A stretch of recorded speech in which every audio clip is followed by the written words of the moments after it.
Bienvenue dans la première saison de Fort d'Histoire, le podcast d'espaces fortifiés des Hauts-de-France qui vous fait découvrir le patrimoine fortifié de cette belle région et les personnes qui le font vivre. Ici, vous entendrez des échanges authentiques entre des publics éloignés du patrimoine et des invités passionnés par ces lieux imprégnés d'histoire.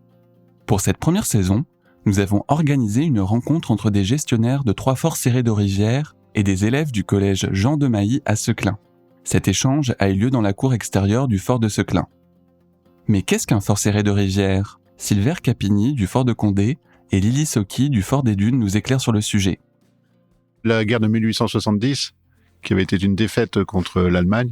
Et donc, suite à cette défaite, comme on savait qu'il y aurait une autre guerre avec l'Allemagne, on la recherchait même, on voulait prendre sa revanche, eh bien, il a fallu repenser la défense du pays à ce moment-là, puisqu'on avait vu qu'on n'était plus capable de faire face à une guerre moderne à l'époque. Et donc, c'est un général, qui s'appelle le général Serré de Rivière, qui va penser la défense du pays à ce moment-là. Et ça va donner tout ce système de fortification qui porte son nom, le système Serré de Rivière. Donc, c'est 200 à 400 ouvrages fortifiés dans toute la France en moins de 10 ans. Donc, c'est une œuvre assez colossale. Et c'était effectivement donc, pour protéger les frontières de l'Est, du Nord. Il y avait également un petit peu dans le Sud, jusqu'à Nice. Et puis, autour de Paris aussi. Il y avait plusieurs lignes défensives, en fait. Voilà. Et en fait, c'était pour protéger donc ces frontières. Donc voilà, très schématiquement, le rôle des forts. À savoir que si les forts datent du 19e siècle, ils ont surtout servi pendant les conflits mondiaux. Si vous allez visiter tous les forts, vous allez voir, il s'est toujours passé quelque chose.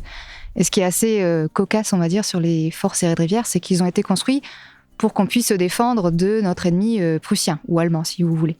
Et en fait, à travers l'histoire, c'est surtout les Allemands qui ont utilisé les forts. Donc, Serré de Rivière ne s'attendait probablement pas à ça quand il a créé son système. Merci pour votre écoute. Dans les prochains épisodes, nous nous pencherons sur 3 forts serrés de rivière des Hauts-de-France, le fort de Seclin, le fort de Condé et le fort des Dunes. Retrouvez plus d'informations sur le site et les réseaux sociaux d'Espaces Fortifiés des Hauts-de-France. Les journées des espaces fortifiés ont lieu chaque année le dernier week-end d'avril dans toute la région Hauts-de-France et sont un moment privilégié pour découvrir ces lieux uniques.